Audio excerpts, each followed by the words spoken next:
El día que Marcos me encontró escondida en el armario del salón, con el sujetador desabrochado y los zapatos en la mano, no gritó ni una palabra. Solo me miró. Una mirada tan larga y vacía que, por un segundo, deseé que me hubiese pegado un puñetazo en la cara. Habría sido más fácil de aguantar. No pasó ni un minuto antes de que Javier, el otro, saliera de la cocina ajustándose el cinturón. Tenía las mejillas rojas y la camisa manchada de vino. También me miró.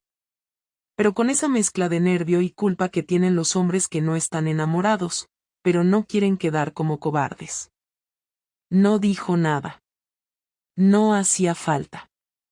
Los tres sabíamos exactamente qué había pasado. Y lo que iba a pasar después. Pero espera. Esto no empezó así. Bueno, sí, pero no del todo. Déjame contártelo como se lo contaría a una amiga de verdad. Sin justificarme, pero sin quedarme corta tampoco. Era un viernes por la tarde. Llovía a cántaros. Yo estaba en casa porque había terminado antes en el trabajo. Marcos había salido a su típica reunión de los viernes con sus compañeros de ingeniería. Solo una caña, decía siempre. Y siempre llegaba a las 11. Javier estaba allí porque llevábamos semanas buscándonos como dos idiotas en pasillos, cafés, mensajes absurdos. Lo típico que crees que puedes controlar. No pasará de una conversación. ¡Ja! ¡Qué risa! Llevaba puesto un vestido negro de tirantes. No tenía intención de llegar tan lejos. En serio. Pero cuando le abrí la puerta y vi cómo me miraba, cómo tragaba saliva sin decir nada, algo dentro de mí hizo clic. El vino fue una excusa. El sofá, otro error. La música, una trampa. Y el beso, joder, el beso fue como encender una cerilla en una habitación llena de gas. Una parte de mí se sintió sucia. Otra parte, viva. Brutalmente viva. Estábamos en medio del segundo asalto, por decirlo así, cuando escuché la puerta principal abrirse. El sonido de las llaves, el típico golpe seco que hace cuando tira el paraguas mojado al suelo. Y entonces pasó lo más absurdo de todo, corrí a esconderme. Como una cría. Como si esconderme en un armario fuese a deshacer lo que ya estaba hecho. Y ahí estaba yo. Respirando agitada, con la espalda contra las baldas de las toallas, medio desnuda, escuchando a mi marido caminar por el pasillo. Hasta que abrió la puerta. Y me vio. Y lo demás, lo sabes. Aún no entiendo por qué me escondí. No era miedo. Era vergüenza. Pero no por haberlo hecho. Por haberlo hecho tan estúpidamente. En ese momento, supe que nada volvería a ser igual. Que se había abierto una grieta. Y que yo misma había metido los dedos para romperla más rápido. Y esto, amiga mía, fue solo el comienzo. Nunca había visto esa expresión en la cara de Marcos. Ni en peleas, ni en funerales, ni siquiera cuando le dije que no quería tener hijos. Siempre fue un hombre contenido, de esos que prefieren pensar antes de hablar, pero esa vez no dijo nada porque no sabía qué decir. Cerró la puerta del armario con la misma calma con la que a veces recogía los platos sin hacer ruido y se fue directo al dormitorio. Yo me quedé sentada sobre las toallas dobladas, escuchando cómo los pasos se alejaban y cómo Javier respiraba detrás de mí, a escasos metros. No se atrevía a moverse. Yo tampoco. No había guión para eso. Después de unos segundos, salí. Sin prisa, sin drama. Me puse bien el vestido, agarré los zapatos y lo miré. Vete, le dije. No me lo agradeció, solo bajó la cabeza y salió como si esperara una bofetada que no llegó. Y entonces me quedé sola. Lo primero que pensé fue que Marcos iba a montar una escena. Que me gritaría, que lanzaría cosas al suelo, que me llamaría cualquier cosa con rabia. No porque fuera su estilo, sino porque cualquier persona normal lo haría. Pero no. Lo encontré sentado en la cama, aún con el abrigo puesto, mirando el suelo como si ahí hubiese una explicación. No me miró cuando entré. No dijo cómo has podido, no preguntó si era la primera vez. Simplemente preguntó si era con alguien del trabajo. Le dije que sí, sin adornos. ¿Desde cuándo?, me preguntó después. Respondí con la verdad, porque para qué iba a seguir mintiendo. Hace 2 meses. Y ahí sí me miró. Era la primera vez en mucho tiempo que me sentía transparente delante de él. No desnuda, no vulnerable, sino jodidamente expuesta. Como si no pudiera esconder nada más. No me defendí, no lloré, no fingí que estaba confundida. Lo había hecho porque quise hacerlo. Y lo peor es que no me arrepentía de lo que pasó. Me arrepentía de haberlo hecho en casa, de haberlo hecho mal, de haberlo escondido como si fuera una niña pillada copiando en un examen. ¿Qué se supone que tengo que hacer ahora?, me preguntó. No lo decía como reproche. De verdad quería saberlo. Yo tampoco tenía la respuesta. Nos miramos durante unos segundos más hasta que él se levantó, se quitó el abrigo con parsimonia y lo colgó en su sitio, como si esa acción pudiese devolverle el control. Me voy a dormir al sofá, dijo. Y lo hizo. No me pidió que me fuera, no exigió explicaciones adicionales, no pidió espacio. Solo se fue. Y eso dolió más que si me hubiera gritado. Pasaron 2 días sin que intercambiáramos más de 2 frases. Yo me levantaba temprano, él ya estaba en la cocina con su café. Me iba a trabajar, él se quedaba en casa con su portátil. Yo volvía, él salía a correr. No preguntaba, no investigaba. Me hablaba con cortesía, como si yo fuera una vecina con la que compartía el ascensor, no la mujer con la que había compartido cama, vacaciones y años de silencios aprendidos. Durante esos días, cada pequeño gesto suyo se volvió un castigo invisible. Ponía 2 platos en la mesa, pero no me miraba. Dejaba su ropa para lavar, pero no decía gracias. Me respondía con monosílabos y ni una vez preguntó a qué hora llegaría. Y yo sentía como algo en mí se iba quebrando poco a poco, no por culpa ni por remordimiento, sino por darme cuenta de que lo que habíamos tenido ya no estaba ahí. Había desaparecido, sin gritos ni despedidas, solo se había disuelto.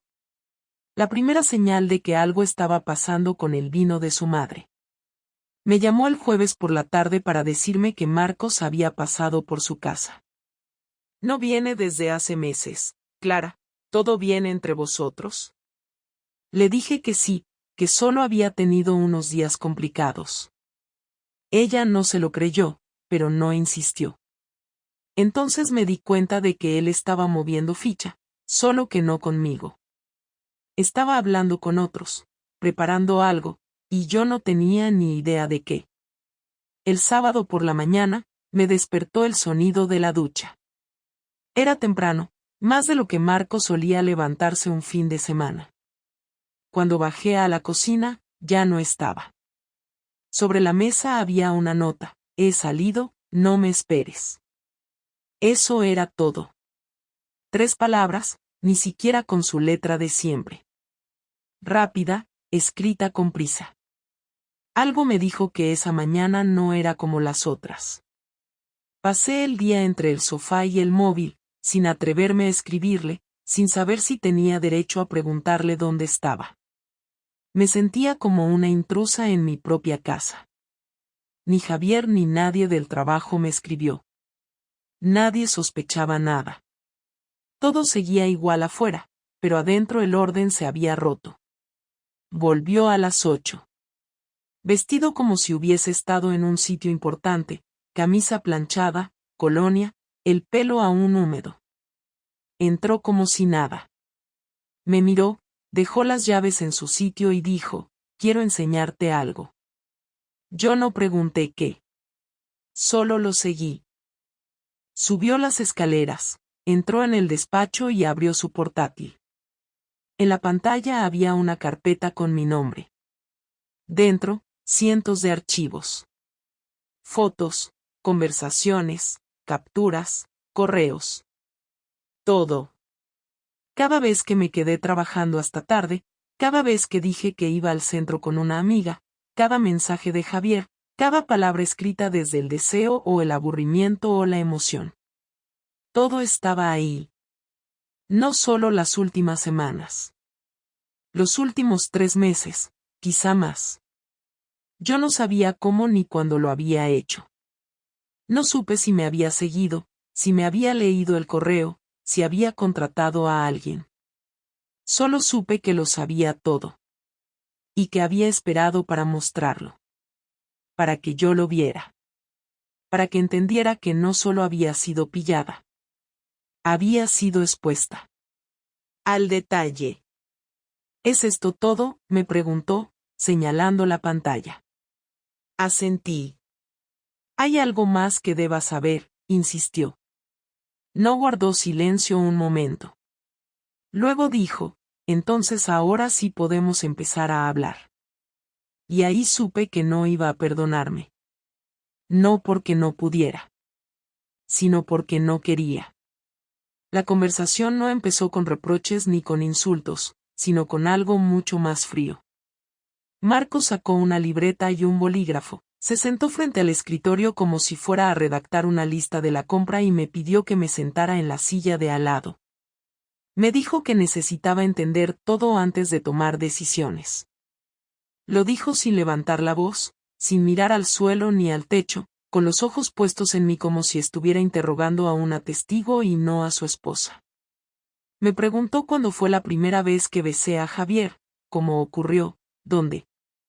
Le respondí sin pausas. Luego me pidió que describiera las veces que habíamos quedado fuera del trabajo, si alguna vez dormí con él, si alguna vez pensé en dejar el matrimonio. Me pareció absurdo estar respondiendo a todo con tanta precisión, pero había algo en su forma de hablar que me forzaba a hacerlo. No buscaba perdón, buscaba control. Quería poner orden a la imagen rota que tenía frente a él. Me preguntó si en algún momento sentí culpa. Le dije que no al principio, pero que después sí, cuando supe que esto no era solo una aventura, sino una decisión sostenida. Se quedó en silencio unos segundos, luego escribió algo más en su libreta. La tensión entre los dos era tan densa que incluso el aire se sentía raro. No había lágrimas, no había súplicas, no había drama. Solo la sequedad de una conversación entre dos personas que se conocen demasiado bien como para fingir. En algún momento, me preguntó por qué. Pero no lo dijo con tono de víctima, lo dijo como alguien que quiere comprender que falló en el sistema. Le respondí que llevaba años sintiéndome invisible, que él era amable, correcto, siempre educado, pero que yo me había cansado de vivir al lado de alguien que estaba físicamente presente y emocionalmente ausente. Me miró con una mezcla de rabia contenida y decepción, como si eso fuera lo más absurdo que había escuchado. Dijo que él también había sentido lo mismo muchas veces, pero que nunca se le ocurrió acostarse con otra persona para solucionarlo.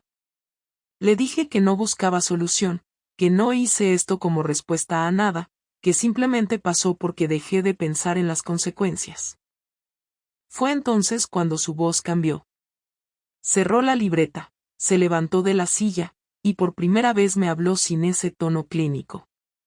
Me dijo que si yo estaba esperando algún tipo de redención, estaba perdiendo el tiempo, porque lo que más le dolía no era la traición en sí, sino la tranquilidad con la que yo había seguido actuando como si todo estuviera bien, como si la casa, la rutina, las cenas y las conversaciones no fueran importantes. Me dijo que nunca pensó que yo fuera una mujer que mintiera con tanta naturalidad. Me preguntó si cuando veíamos una película en el sofá y yo me apoyaba en su hombro, si cuando le preparaba café por la mañana o cuando le dejaba una nota en la mesa, todo eso era parte del mismo teatro. Le dije que no, que muchas de esas cosas las hacía porque aún lo quería. y ahí fue cuando se rió. Una risa breve, seca. Me dijo que eso era aún peor, que si lo hubiera odiado habría tenido más sentido, pero quererlo mientras estaba con otro le parecía simplemente repulsivo. No usó más palabras fuertes. Solo esa. Repulsivo. Después de esa conversación, se encerró en el dormitorio y yo me quedé en la cocina sin saber si debía llorar, salir a dar una vuelta, o simplemente irme a dormir a casa de una amiga. No hice nada. Me quedé ahí, sentada, repasando cada palabra que habíamos dicho. La calma con la que lo había llevado todo me resultaba inquietante, como si ya supiera cómo iba a acabar esta historia y solo estuviera esperando el momento para ponerle punto final. No volví a ver su libreta durante los días siguientes, pero sabía que seguía escribiendo en ella. Lo escuchaba por la noche, el rasgueo del bolígrafo sobre el papel, como si estuviera redactando un informe sobre nuestra vida. El lunes por la mañana, Marcos se levantó antes que yo, preparó café, lo sirvió solo para él y salió sin decir nada. Lo seguí con la mirada desde la ventana mientras se alejaba, con su maletín en la mano, caminando como si fuera a una reunión importante. No trabajaba ese día. Lo supe porque en su calendario no había nada programado. A mediodía recibí un mensaje de él que solo decía: «Esta noche tenemos que hablar. Te espero en casa a las 8». Pasé toda la tarde preguntándome qué quería decir con eso. Si iba a pedirme que me fuera, si ya había hablado con un abogado, si pensaba contarle todo a su familia. A las 8 en punto, llegó. Entró, se quitó los zapatos, dejó el móvil sobre la mesa y me pidió que me sentara con él en el salón. Dijo que no iba a expulsarme de la casa todavía, pero que desde ese momento íbamos a dormir en cuartos separados y que nuestra convivencia se iba a limitar a lo estrictamente necesario. Me pidió que dejara de actuar como si las cosas pudieran arreglarse con palabras bonitas o gestos cariñosos. Dijo que me escucharía si tenía algo más que confesar, pero que no esperaba nada que cambiara lo que ya había decidido. Me explicó que había contactado con un abogado y que estaba recabando información antes de dar el siguiente paso. No lo dijo como amenaza. Lo dijo como quien enumera una tarea pendiente. Luego me preguntó si seguía viendo a Javier. Le dije que no. Me preguntó si pensaba seguir en la clínica. Le respondí que no lo sabía. Me dijo que lo mejor sería que empezara a pensar en cambiar de entorno, en todos los sentidos. Y ahí fue cuando me di cuenta de que estaba planificando el final con una precisión quirúrgica. Cada palabra que decía era parte de un plan más grande, uno en el que yo tenía muy poca voz. La conversación terminó con él levantándose, yendo al baño y cerrando la puerta. Y yo me quedé en el sofá sin saber si ese silencio era una tregua o el comienzo de la guerra. La mañana en que comprendí que Marcos no estaba simplemente dolido, sino ejecutando un plan pensado al detalle, fue la mañana en que encontré la casa demasiado ordenada. No era limpieza normal, era ese orden extraño que solo aparece cuando alguien está preparándose para algo grande. Los cajones estaban acomodados de una forma distinta, las carpetas del despacho ya no estaban donde yo las había visto el día anterior y faltaban varios documentos que yo sabía que él no usaba desde hacía años. No dije nada, porque ya había aprendido que cualquier pregunta podía convertirse en un detonante. Era mejor observar primero y entender después. A media tarde recibí una llamada de la clínica diciendo que necesitaban que llevara un certificado médico que había dejado en casa. No era cierto, yo lo sabía, pero sonaba como una excusa educada para que regresara y aclarara algo. Cuando llegué, mi jefa me recibió sin siquiera invitarme a pasar a su despacho. Me preguntó si estaba bien, si necesitaba días libres, si quería hablar de algo. Yo no sabía por qué estaba siendo tan cauta hasta que me lo dijo directamente. Había recibido un correo anónimo con capturas de pantalla de mis conversaciones con Javier, fotos, horarios, incluso datos que yo no recordaba haber escrito. No mencionó quién lo enviaba, pero no hacía falta. Me dijo que iba a mantenerlo todo confidencial, que no pensaba despedirme inmediatamente, pero que esto podía complicar mucho mi permanencia en la clínica, sobre todo si Javier decidía denunciar acoso o manipulación de jerarquía, cosa absurda porque él era médico y yo administrativa, pero ella quería cubrirse. Sentí que se me aflojaban las piernas cuando entendí que Marcos había enviado ese correo. No había insultos, no había amenazas, no había explicaciones, solo un dossier frío y ordenado con suficiente detalle como para que cualquiera entendiera todo sin margen de duda. Salí de la clínica con la sensación de que el aire pesaba demasiado. Me temblaban las manos. Ni siquiera había empezado la tarde y ya tenía claro que Marcos no estaba esperando a que habláramos más, ni buscaba reconciliación, ni pretendía ver si yo cambiaba. Estaba aplicando una estrategia. Sabía dónde golpear para que doliera y lo estaba haciendo sin estridencias, sin discusiones, sin violencia. Lo estaba haciendo de una forma que lo dejaba limpio a él y me dejaba a mí en una posición indefendible. Cuando llegué a casa, él estaba en el salón revisando unos papeles. No levantó la vista cuando le dije que necesitábamos hablar. Contestó que habláramos después de cenar, como si yo estuviera pidiendo un favor rutinario. Me quedé de pie, sin acercarme, y le dije que sabía lo que había enviado a la clínica. Él solo dijo, tenían derecho a saberlo, trabajan contigo y con él, merecen saber qué tipo de ambiente están permitiendo. No gritó, no justificó nada, no negó nada. Se limitó a explicar su lógica. Le dije que podía perder mi trabajo por su culpa y él respondió que no era por su culpa, sino por las decisiones que yo había tomado. Me quedé mirándolo, intentando buscar algún rastro del hombre con el que había compartido una década de vida, pero no encontré nada. Era como si hubiera borrado cualquier parte emocional de sí mismo para dejar únicamente la parte estratégica. En los días que siguieron, empezaron a llegar correos y llamadas de familiares y amigos. No eran insultos, tampoco mensajes violentos. Eran felicitaciones por nuestro supuesto acuerdo de separación amistosa, algo que yo no había comunicado a nadie. Marcos había enviado mensajes a nuestras familias diciendo que habíamos decidido darnos un tiempo para reorganizarnos, que ambos estábamos tranquilos, que era una decisión madura y consensuada. No decían nada del motivo real, pero dejaba claro que él estaba tranquilo, que todo era parte de un proceso de crecimiento personal y que agradecíamos el respeto. El mensaje era tan amable que cualquier respuesta agresiva habría quedado fuera de lugar. Yo no había aprobado nada y, sin embargo, la narrativa ya estaba establecida.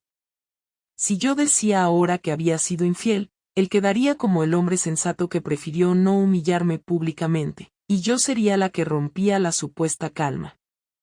Si callaba, quedaba atrapada en su versión. Era una jaula hecha de cordialidad. La siguiente parte de su plan la descubrí una noche cuando Marcos llegó con 2 carpetas azules idénticas y las dejó sobre la mesa del comedor. Me dijo que una era para mí y la otra para él.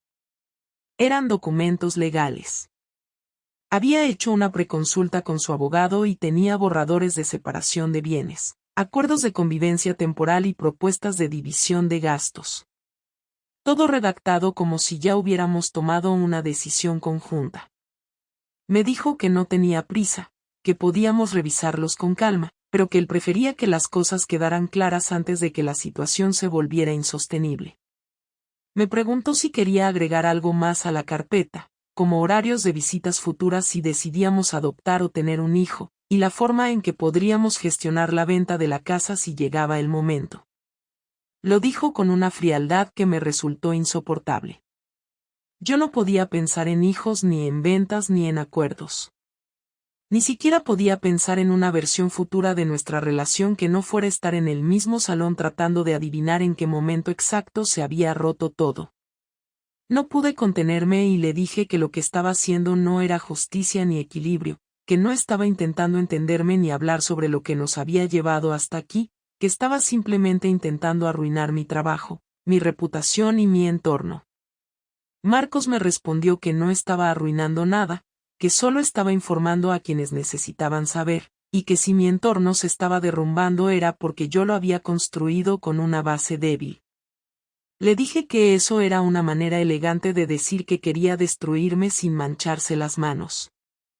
Me contestó que yo interpretaba las cosas como quería, pero que él prefería actuar con claridad, y que si hubiera querido destruirme de verdad ya habría contado todo con nombres, fechas y detalles a mi familia, a mis amigas y a cualquier persona relacionada conmigo. Dijo que había decidido no hacerlo porque no quería verme convertida en un espectáculo. Su manera de hablar me heló. Estaba describiendo sus límites como si fueran actos de generosidad. La venganza más dura llegó cuando, sin avisarme, habló directamente con Javier. Lo supe porque Javier me escribió un mensaje largo, nervioso, diciendo que Marcos había contactado con él para informarle que estaba preparando la separación y que necesitaba confirmar si él tenía alguna intención de continuar conmigo una vez que todo terminara. No sé qué le dijo Marcos exactamente, pero Javier estaba aterrado. Me dijo que lo sentía, que todo se le había ido de las manos, que jamás pensó que mi marido actuaría de esa manera tan organizada, que él no quería problemas, que no quería que su carrera se hundiera por algo que en su cabeza era solo un desliz emocional. Me pidió que no volviéramos a hablar por un tiempo. No era una petición, era una despedida disfrazada. Marcos consiguió lo que quería sin necesidad de prohibiciones ni amenazas directas.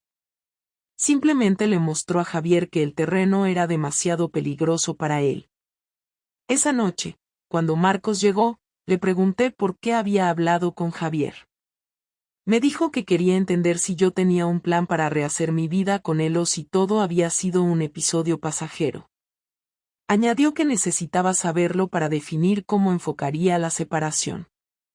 Le respondí que no tenía ningún plan, que Javier no era mi futuro, que ni siquiera estaba segura de lo que quería. Marcos dijo que eso simplificaba las cosas, porque significaba que yo estaba sola. Lo dijo sin intención de humillarme, pero el impacto fue devastador. Era cierto. Estaba sola. Ni Javier ni mi familia ni mis amigos sabían la verdad completa y, de repente, Marcos se había convertido en el eje de una historia que yo ya no controlaba. Terminé la noche mirando el techo de la habitación que ya no compartíamos. Comprendí que esa era su venganza. No golpes, no gritos, no insultos. Control total del relato. Desestenderme sin ensuciarse. Aislarme sin aislarme físicamente. Hacer que cada persona a mi alrededor se volviera un espejo de mis propios errores mientras él aparecía como el adulto responsable. Una venganza precisa, casi quirúrgica, que no dejaba marcas visibles, pero cambiaba por completo cada camino que yo podía tomar.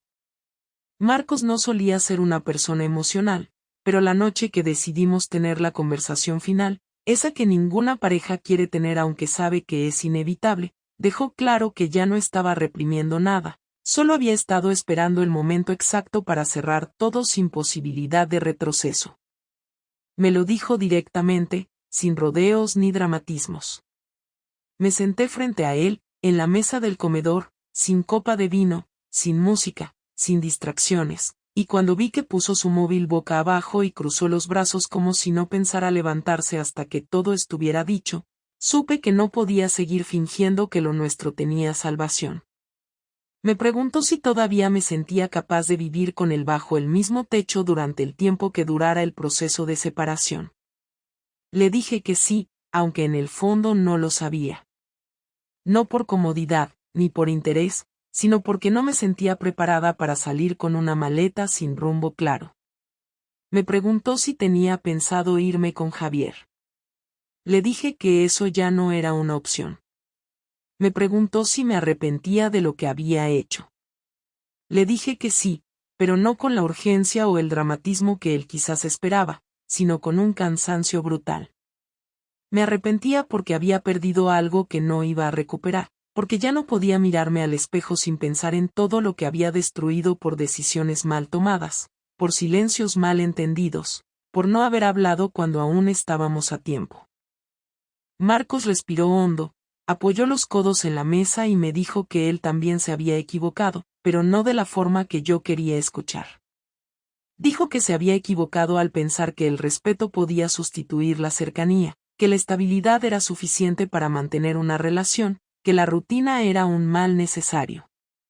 Me confesó que durante años había evitado acercarse demasiado a mí emocionalmente porque tenía miedo de depender, porque creía que ser un buen marido era pagar las facturas, estar en casa, ser educado, no discutir, no desaparecer, no traicionar. Dijo que había seguido esa fórmula como si fuera una receta y que cuando algo empezó a fallar, no supo cómo reaccionar. Lo escuché sin interrumpirlo. No porque me pareciera justo compararlo con lo que yo había hecho, sino porque necesitaba entender cómo se había vivido todo esto desde su lado. En algún momento, se levantó de la mesa y se sentó en el sofá. Me pidió que lo acompañara. Me senté al otro lado, sin acercarme, y ahí me preguntó lo que nadie me había preguntado hasta ese momento, si aún quería que intentáramos algo o si ya había tomado una decisión definitiva. Me quedé callada varios segundos porque sabía que cualquier respuesta marcaría el final. Le dije que no lo sabía, que una parte de mí quería reparar, pero otra parte no estaba segura de si quedaba algo que valiera la pena reconstruir. Marcos asintió como si lo esperara. Me dijo que él no podía seguir en un espacio donde cada día fuera una especie de evaluación moral, donde la confianza se tuviera que pedir prestada en cuotas pequeñas, donde cualquier gesto fuera analizado buscando señales de duda o deslealtad. Me dijo que no quería vivir en una casa en la que cada habitación tuviera un recuerdo de lo que no supimos resolver a tiempo. Y entonces fue cuando dijo lo que más me dolió. Te sigo queriendo, Clara, pero no de una manera que me sirva para seguir compartiendo una vida contigo. Lo que siento ahora no me alcanza para hacer que esto funcione. Me miró con seriedad, sin lágrimas, sin voz temblorosa. No estaba intentando herirme, solo estaba diciéndome que ya no quedaba más que honestidad y logística. Me preguntó si podía aceptar eso sin convertirlo en una batalla legal o emocional. Le dije que sí, que no iba a luchar por algo que él ya había decidido soltar. Me preguntó si quería quedarme en la casa hasta que encontrara un lugar. Le dije que me parecía justo. Me ofreció ayudarme con los trámites, incluso me propuso que él se mudara temporalmente a casa de un amigo mientras yo organizaba lo mío. Le agradecí, pero le dije que no hacía falta. Me ofrecía irme yo durante unos días para que ambos pudiéramos respirar. La conversación duró más de 2 horas, pero fue directa. No hubo vueltas, no hubo palabras vacías. Fue como si ambos quisiéramos que el otro entendiera con precisión lo que estábamos diciendo para no dejar lugar a malentendidos. En un momento, me atreví a preguntarle si había alguien más. Me dijo que no quería empezar nada con nadie, que ni siquiera sabía si en el futuro se sentiría capaz de estar con otra persona. Me dijo que lo que necesitaba era reconstruirse como individuo, no como pareja. Dijo que todo esto lo había dejado agotado, pero más que eso, lo había dejado con una versión de sí mismo que no reconocía. Y entendí que no lo decía por lo que yo había hecho, sino por la forma en que él mismo había respondido. Hacia el final, se levantó, fue a la cocina y volvió con 2 tazas de café. No era un gesto de reconciliación. Era una especie de pausa antes de que cada uno se fuera a dormir a habitaciones separadas por última vez. Tomamos el café en silencio. Yo miraba la taza, él miraba al suelo. Y cuando terminó, me dijo que al día siguiente iba a visitar al abogado para formalizar los pasos siguientes. Me pidió que pensara si quería uno propio o si prefería hacerlo todo con él mismo para que fuera más sencillo. Le dije que lo pensaría y él asintió. Antes de irse a su cuarto, me miró por última vez y dijo algo que no esperaba. No eres una mala persona, Clara. Solo tomaste malas decisiones. Pero eso no significa que yo tenga que cargar con sus consecuencias el resto de mi vida. Y con eso, se fue. Cerró la puerta con cuidado, sin dramatismo, sin simbolismo. Solo la cerró porque tenía sueño y ya habíamos dicho todo lo que había que decir. Yo me quedé en el sofá, con el café frío en las manos, sintiendo que algo se había terminado definitivamente, pero también sabiendo que por fin habíamos hablado con la verdad. No la verdad de los hechos, sino la verdad emocional que durante años se había escondido debajo de las tareas, las cenas, las rutinas y los silencios. Esa noche dormí sola en la habitación de invitados. No lloré, no escribí a nadie, no llamé a Javier, no revisé mensajes antiguos. Solo me acosté en una cama que no era la mía, en una casa que ya no sentía como propia, sabiendo que la vida que conocía había terminado. Cuando empaqué mis cosas, no lo hice con prisa ni con rabia. Me tomé 3 días. Saqué cada prenda del armario, cada libro de la estantería, cada foto del cajón, como si necesitara verificar con mis propias manos que esa vida había sido real. No dejé nada tirado. No rompí ningún cuadro. No escribí cartas. No dejé notas escondidas. Ni siquiera revisé el historial de su ordenador o su móvil buscando alguna pista de que él también me había fallado en algún momento. Ya no necesitaba comparaciones. Ya no me interesaba demostrar nada. Me iba porque no tenía sentido quedarme. Porque por más que una parte de mí quisiera que algo se reconstruyera, no quedaba con qué. Y porque por primera vez entendía que había límites que no se podían revertir. Encontré un pequeño estudio en Lavapiés, sin vistas, sin lavavajillas, sin aire acondicionado, pero con una cama cómoda y una cocina que podía manejar. Me mudé con una maleta, 2 cajas y una mochila. El resto lo dejé en un trastero que alquilé cerca de allí. Lo hice en silencio, sin avisar a nadie. No porque tuviera miedo a enfrentar preguntas, sino porque no tenía respuestas que me convencieran. No quería repetir lo mismo de siempre, que cometí un error, que fui infiel, que él reaccionó con frialdad, que lo perdí todo por una cadena de decisiones egoístas. Era verdad, pero dicha así no cambiaba nada. Preferí guardar distancia, ordenar mi cabeza antes de intentar recuperar alguna relación con amigos o familiares. Las primeras semanas fueron extrañas. No por soledad, sino por la ausencia de ruido. Nadie me escribía. Nadie me llamaba. Mis padres sabían que estábamos en proceso de separación, pero como Marcos había sido tan diplomático en su comunicación, nadie imaginaba lo que había detrás. Mis amigas me escribieron un par de veces para preguntar si necesitaba algo, pero les respondí con evasivas. No podía mantener una amistad basada en la omisión constante. No quería seguir mintiendo ni esperar a que alguien me preguntara lo que no se atrevía a decir. Una tarde, me senté en una cafetería a 3 calles del estudio y escribí en una libreta todo lo que había aprendido. No era una carta ni un diario. Era más bien una lista de cosas que entendí demasiado tarde. Escribí que ser ignorada no justifica traicionar. Que el deseo no es una excusa cuando se convierte en daño. Que no se puede empezar algo nuevo sobre ruinas sin limpiar. Que las personas no son responsables de llenar los vacíos que uno mismo ha creado. Que la rutina no es el problema si ambos están dispuestos a hablarla, y que si una conversación no ocurre a tiempo, se convierte en un muro. Que la honestidad duele, pero la mentira arruina. Que pedir perdón no siempre repara.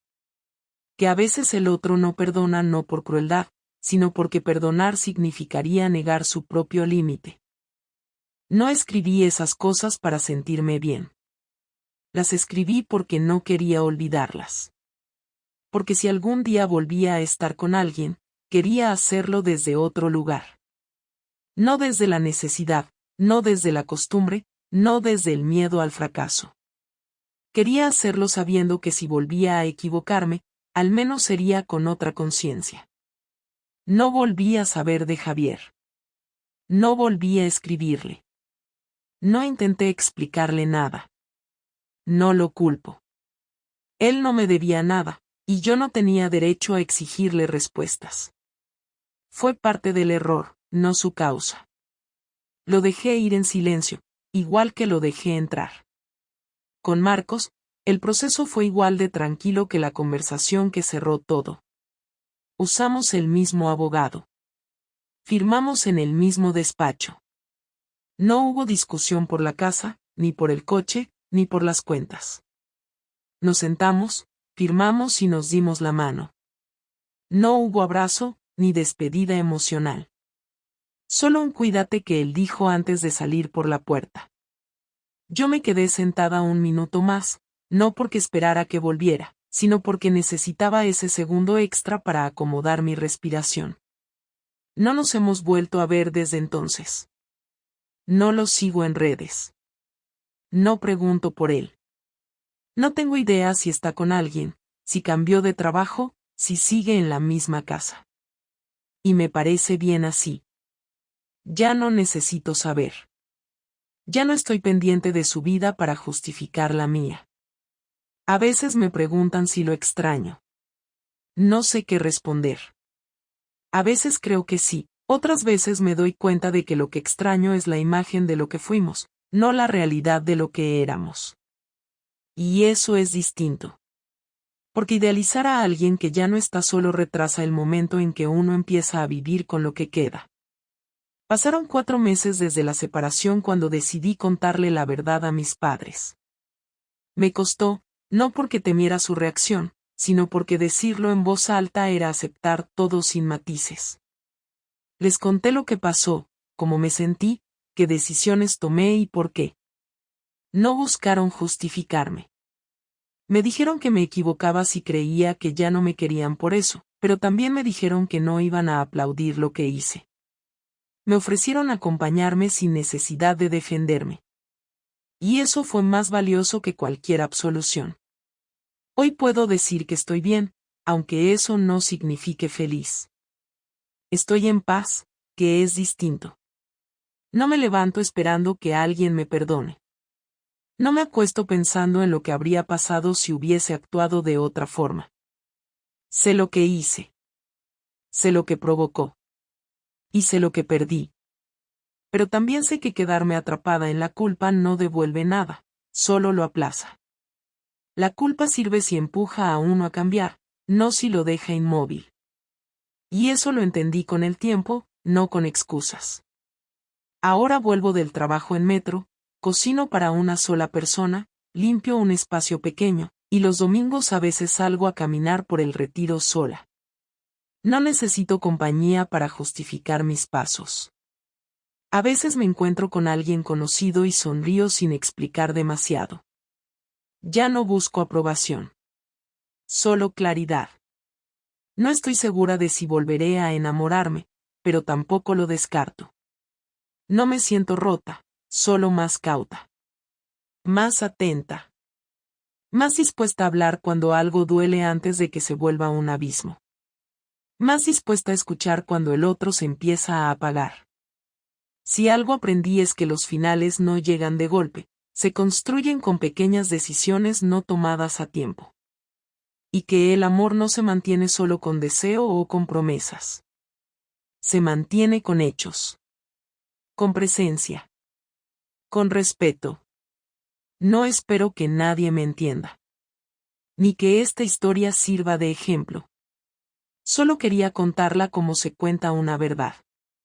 Sin adornos, sin lástima, sin moraleja. Porque a veces uno necesita escribirlo todo para poder dejar de cargarlo. Y porque esta historia no me define, pero sí me cambió. Y aunque la escribí desde el dolor, hoy puedo decir que ya no duele tanto. Y eso, para mí, ya es suficiente.